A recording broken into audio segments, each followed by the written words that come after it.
bonjour et bienvenue à tous dans le journal de l'économie. Il se veut un lieu de dialogue, une plateforme d'échange. Eh bien, Paris réussit la 6e édition du Forum de Paris-Casablanca à rassembler cette année le Gotha économique et financier marocain, mais aussi des conférenciers de renom. Il était l'événement économique du jour. Alors cette année, le thème retenu est Challenge inédit, cherche politique soutenable. Il s'agit de dégager les idées fortes dans un contexte de pleine crise. La présence importante d'hommes d'affaires a permis de débattre du contexte économique actuel. Le fondateur et président du Forum, Albert Mallet, a d'ailleurs donné son avis sur l'économie nationale. Malgré l'essoufflement de l'économie en zone euro, son principal partenaire, eh bien, l'économie marocaine a su tenir tête à la crise. On écoute à ce propos Albert Mallet. Il est au micro de Shafek Faiz. L'économie marocaine, elle est dans le plus haut de la crise mondiale, comme la crise des subprimes. On a découvert que l'économie marocaine, et notamment le secteur bancaire, était extrêmement solide et protégé, parce qu'ils n'ont pas fait les mêmes bêtises que les banques américaines ou les banques européennes.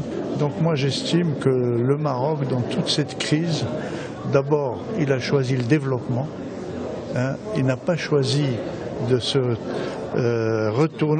retourner sur lui-même.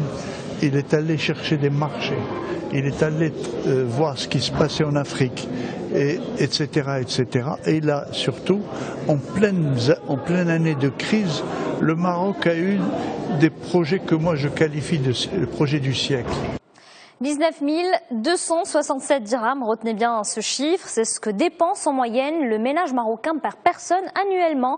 Ce sont là les chiffres de 2012 et ils marquent une hausse de 50% par rapport à 2001. C'est ce qui ressort des premiers résultats de l'enquête panel de ménage, une étude menée par l'Observatoire national du développement humain.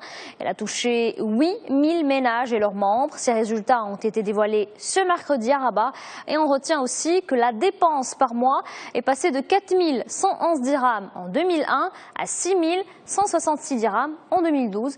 De ce budget mensuel, plus de 2 000 dirhams sont consacrés à l'alimentation, 1 500 dirhams à l'habitation et à l'énergie, plus de 600 dirhams à l'hygiène et aux soins médicaux.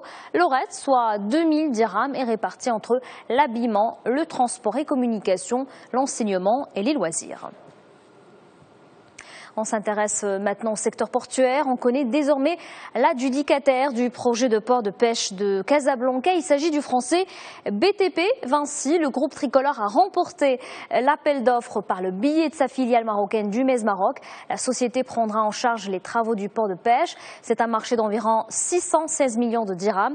Les travaux devront se terminer en janvier 2017. Rappelons que la filiale marocaine du groupe français avait déjà réalisé le port de Dakhla. Elle vient d'obtenir il y a quelques jours la réalisation du port d'El Hoceima. L'actualité internationale, maintenant le dossier grec focalise toute l'attention. Hier, le ministre grec des Finances était à Francfort. Il s'est entretenu avec le président de la Banque centrale européenne, l'un des bailleurs de fonds de la Grèce. Rien n'a filtré de la discussion des deux hommes, mais le responsable grec s'est montré confiant.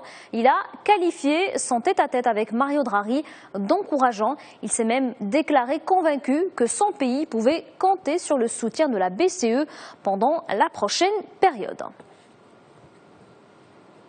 Et avant de terminer, direction la Chine, le pays mise sur l'assouplissement monétaire. C'est ce que vient d'annoncer la Banque centrale chinoise. L'institution va réduire le ratio de réserve obligatoire des banques d'un demi-point de pourcentage. La mesure va entrer en vigueur à compter d'aujourd'hui. L'objectif est d'alléger les restrictions sur le crédit. La Chine tente ainsi de relancer son économie. La croissance économique a fortement ralenti l'année dernière à 7,4%. Voilà donc pour l'actualité économique. Très bonne journée à tous sur notre antenne.